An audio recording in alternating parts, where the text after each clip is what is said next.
Buenas tardes.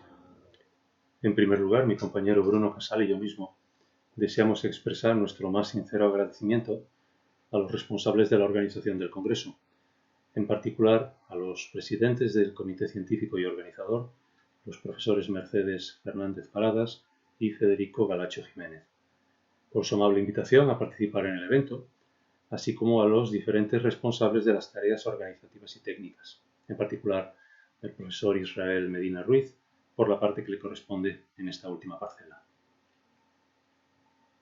Lo que os deseamos relatar es una síntesis de un ensayo pedagógico desarrollado en la asignatura Historia Económica del grado de Administración y Dirección de Empresas de la Universidad de La Coruña.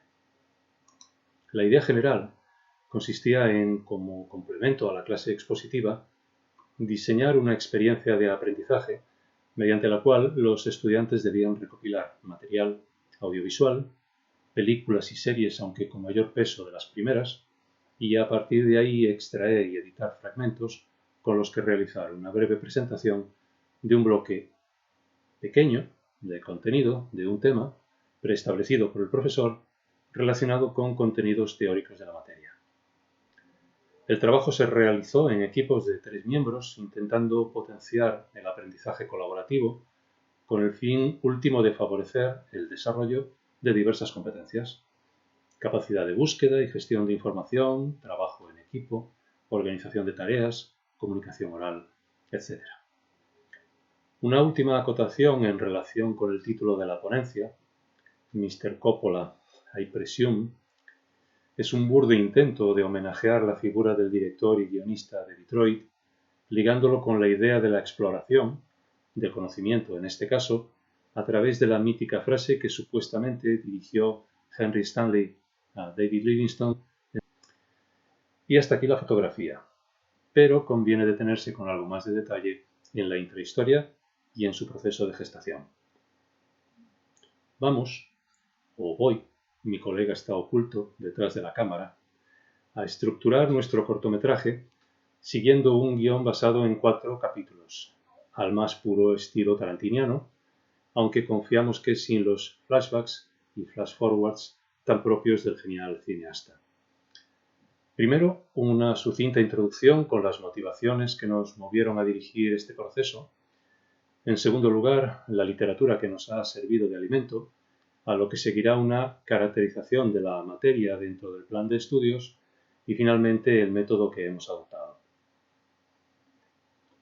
Esta es en parte la historia de una frustración, porque se ha podido implementar solo en contadas ocasiones. En concreto, cuando compartes locura con compañeros que padecen trastornos mentales análogos, si bien menos graves, que los propios de quien les habla. Honestamente, debemos confesar que lo que se oculta, aparte motivaciones relacionadas con una hipotética innovación docente, es una única aspiración: divertirlos en el aula, nosotros, y si puede ser también fuera de ella. Y guarda relación también estrecha con otra iniciativa ya desarrollada durante algunos años en las titulaciones de Administración y Dirección de Empresas y Administración y Dirección de Empresas con Derecho, en un programa de simultaneidad de ambas titulaciones dentro de la facultad. En ella se utilizaba material audiovisual para facilitar la comprensión de determinados conceptos. Sin embargo, era una actividad desarrollada íntegramente por el profesor. Es una idea que se comenzó a construir hace ya varios años por parte de algunos colegas de Historia Económica, principalmente Fermín Allende, pero también Rafael Barquín, Miguel Ángel Bringas, Salvador Estapé, Ernesto Clar y otros. Es justo citarles como pioneros en este tipo de metodologías. La que seguramente más se asemeja es la de Ernesto Clar, quien en un trabajo titulado De las fuentes primarias al cine, una aplicación de las enseñanzas dentro del espacio europeo de educación superior, empezó a hablar y a estudiar y a analizar este tipo de metodologías. Decía George Bernard Shaw: no me sorprendería si el cinematógrafo y el fonógrafo resultan los inventos más revolucionarios desde el advenimiento de la escritura y la imprenta. Y en 1991, en el primer encuentro sobre didáctica de la historia económica, nuestro colega Santiago Zapata afirmaba que los medios audiovisuales pueden y deben usarse en la enseñanza de la economía. La realidad es que nos enfrentamos a unas generaciones formadas en una cultura audiovisual. Como cantaba Lamode en su momento, son los tiempos modernos que nos toca vivir. Nosotros mismos estamos cada vez más impregnados de ese elixir porque vivimos en un mundo dominado por las imágenes. El cine y la televisión, cada vez más esta última merced a las diferentes plataformas disponibles, pueden ayudar a conformar en la gente su idea del pasado. Concretamente, a un alumno puede sumergirle más en cualquier época pretérita que un texto o una ilustración o una explicación, por lo que posee un gran potencial para enseñar historia económica. Aunque lo cierto es que los jóvenes se han formado en una cultura de imágenes fragmentadas, por lo que la propuesta ha de ser distinta a la de un gran relato, reduciéndola a imágenes concretas y concisas. En la Universidad de La Coruña, la historia económica figura en el plan de estudios de Administración y Dirección de Empresas y en el de Administración y Dirección de Empresas más Derecho, con un carácter de formación básica y con 6 créditos ECTS, que equivalen a 150 horas de trabajo del estudiante, de las que alrededor de 46 horas son actividades en el aula.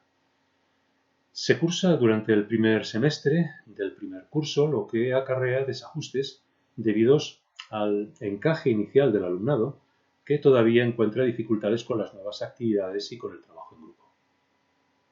En su día, la implantación del Espacio Europeo de Enseñanza Superior alumbró una excelente oportunidad para lograr rentas de oportunidad. Dado que desde hace más de una década el objetivo es la adquisición de competencias, una primera fortaleza reside en la relativa facilidad para asimilar contenidos básicos, digamos, gracias en parte a los conocimientos previos de historia de que dispone el alumnado. Este bagaje puede favorecer las prácticas de autoaprendizaje, máxime en enseñanzas como las relacionadas con la economía, algo masificadas, en donde el interés y la vocación son algo muy relativo. Y es que el aprendizaje se construye sobre conocimientos previos. La materia presta también otros valiosos servicios, como son, entre otros, su visión de largo plazo, su carácter de laboratorio para la comprensión e interiorización de modelos, realidades y fenómenos socioeconómicos concretos, además, lógicamente, de diversas competencias, llamémosle culturales, capacidad crítica, de síntesis, lectura, redacción, etc. La utilización del cine como instrumento didáctico se puede implementar a través de diferentes opciones. La primera, utilizar solo ciertos fragmentos o secuencias dentro de las actividades del aula.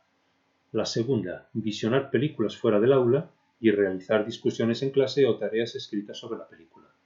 La tercera, utilizar películas como elementos de estudios de caso. En general, en nuestras clases se utilizaron los audiovisuales como una derivación de la primera de estas estrategias, pero de dos maneras.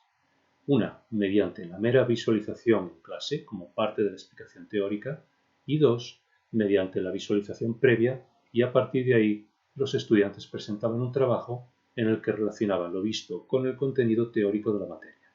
El método consistía en la visualización de la escena editada, normalmente con duraciones cortas, que oscilaban entre 1 y 2 minutos aproximadamente. En la utilización del cine como herramienta educativa es importante encontrar un nivel óptimo, sin alcanzar el punto de ruptura.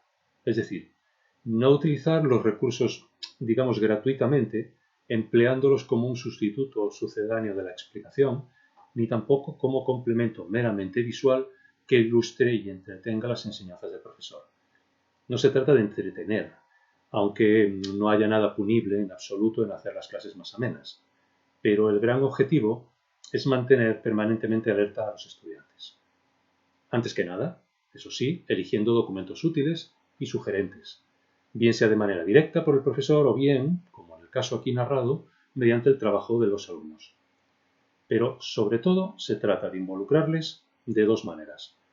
Una, mediante la realización de un trabajo colaborativo fuera del aula, y dos, agilizando la dinámica de la clase mediante un estímulo a la participación directa consistente en la formulación de preguntas que permitan confrontar el grado de comprensión tanto de la explicación en general como de los contenidos y los materiales expuestos, y asimismo expoliando la colaboración entre los alumnos para que entre ellos puedan solventar las dudas que surjan en cada momento. El método sobre el que hemos trabajado lo podemos dividir en los siguientes pasos, que a continuación paso a detallar. El primer paso consiste en programar un ligero tutorial sobre aspectos de carácter técnico. Este se lleva a cabo en las denominadas tutorías en grupo reducido, que durante el cuatrimestre son un total de 4 horas de este tipo de clase, desarrolladas en una de las aulas de informática del centro. Aquí se explica y se entrena con el software utilizado por el docente para la edición de los materiales, principalmente utilizando una aplicación libre y abierta denominada Avidemux, diseñada para la edición y procesado de vídeos multipropósito. Es un programa de procesado de vídeo universal que está disponible para la práctica totalidad de distribuciones, de GNU Linux, pero también hay versión para Windows y adaptaciones y paquetes para Mac, OS X y para otras plataformas y entornos. Con él se pueden editar y convertir múltiples formatos de vídeo, incluso desde un DVD, formatos AVI, MPEG, MOV, OGG, etc., incluso incluye gran cantidad de códecs de vídeo, DivX, XVID, MPEG, RAW, así como de audio, MP3, AC3 y otros. Naturalmente, si algún equipo tiene conocimientos en el manejo de otras aplicaciones, por ejemplo, Virtual DOAP o AviSynth o CineLerra o PTV, ese sería uno de sus nombres, tienen libertad para emplearlo. De lo que se trata es de minimizar los costes de adopción y aprendizaje de una nueva tecnología, motivo por el que se ha elegido una de fácil asimilación, al menos en sus recursos más básicos. Mediante la utilización de esta aplicación se les indica que deben seleccionar aquellos fragmentos que puedan resultar especialmente relevantes y reveladores de los contenidos de cada bloque asignado. En el paso 2, el profesor parcela el curso en pequeños bloques temáticos, varios por cada tema. Se programa la actividad de los alumnos a lo largo del curso, no de golpe, para evitar la saturación. Es decir, no se concentra en un determinado tema en concreto, sino que se va desarrollando a lo largo del cuatrimestre. Naturalmente, los primeros equipos sufren los costes de acceso al mercado, mientras que los últimos disfrutan de las ventajas de los, llamémosle, latecomers. El paso 3 consiste en la búsqueda y selección de las películas. El trabajo se realiza totalmente fuera del aula por parte de los equipos. Los alumnos han de ser capaces de relacionar secuencias del cine comercial con el material de explicación de la materia facilitado por el profesor, normalmente de contenidos teóricos. Para ello, el profesor no facilita lista alguna de posibles películas, abriendo así la posibilidad de que sean los alumnos los que realicen la indagación sobre los títulos relacionados con los contenidos. La forma más sencilla de proceder consiste en recurrir a las distintas plataformas existentes, además de diferentes páginas web facilitadas por el profesor, como IMDb, la Internet Movie Database, Film Affinity, Cinemanía, Sensacine, etc., etc. La búsqueda de las películas, a nuestro juicio, potencia habilidades de investigación, selección, valoración y organización de la información. El trabajo se realiza de manera colaborativa, de forma que todos deben trabajar sobre todas las tareas a realizar sin que haya ninguna especialización. Todos buscan material, todos debaten sobre su idoneidad, lo visualizan y proponen aquellos fragmentos que puedan resultar relevantes. Una vez examinadas las películas, se comunican al profesor los títulos y la propuesta de cortes concretos en el metraje y finalmente se selecciona la película concreta sobre la que trabajará el equipo. Las películas que se hayan localizado formarán parte de la base de datos del docente de cara al futuro. Finalmente, el paso 4 consiste en que durante una sesión de clase presencial, los equipos exponen brevemente su trabajo, proyectando las escenas escogidas y explicando su relación en particular con los contenidos de la asignatura presentes en los materiales colgados en la intranet. En definitiva, y a modo de conclusión, pensamos, por lo percibido en el aula, que los estudiantes se sienten satisfechos con la ruptura de la rutina que supone convertirse durante un rato en expertos en montaje, aunque a priori muchos de ellos no se les pueda calificar estrictamente como cinéfilos. Pero su inmersión audiovisual les ayuda a comprender determinadas nociones relacionadas con la economía, bien pasadas o bien más actuales, como por ejemplo acciones y motivaciones de los seres humanos en circunstancias concretas, comportamientos ante la natalidad, la recaudación de impuestos, las inclinaciones emprendedoras o innovadoras, etc., o conceptos como el cambio técnico, los procesos de especulación, el riesgo moral existente en economía, las consecuencias de nuestras decisiones sobre el mercado, sobre los demás, sobre el medio ambiente, etcétera, etcétera. Si este tipo de excentricidades no se aprovecha del todo, es, entre otras razones, por la escasez de tiempo para impartir nuestra materia, nuestra gran espada de Damocles siempre, y por la necesidad de acoplarse a los ritmos de otros colegas en su desempeño docente. Es hora de bajar el telón, hacer fundido en negro o simplemente colgar el universalmente conocido cartel de The End. Una vez más, deseamos reiterar nuestro agradecimiento a los responsables y organizadores del Congreso, especialmente a los ya citados en sus parcelas organizativas y técnicas, y quedamos a la entera disposición de los asistentes para compartir ideas y responder a cualquier duda o comentario que deseen plantear a través del canal que consideren oportuno. Muchas gracias.